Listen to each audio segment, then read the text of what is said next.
به د الله رحمت ځان له انسان ته متوجي کیږي او څو شي نه ځان سره یاد ساتي. اول کله چې سړی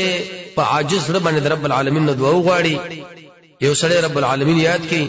یو سړی په قران او سنت باندې عمل وکړي، دغه شان د الله په بندگانو باندې شفقت، تزکیه د نفس خراب شپتونه ځان لري کې خسته پیدا کا، تقوا په خپل ځان کې پیدا کا، د مور او پلار سره احسان او نیکی،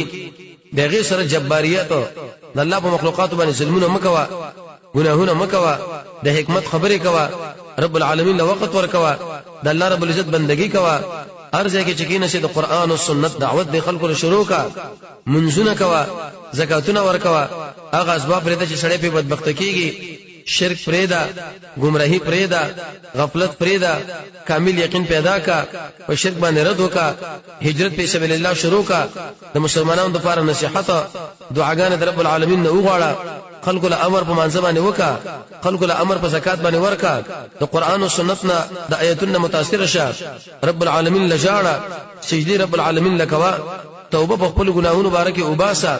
صحیح ایمان په ځان کې پیدا کا، شکل د قران او سنت تابعداري شروع کړه، په هغه باندې دوام کوا، خواهش پرستی پریدا، د رب العالمین په لار کې د سر شندل شهادت،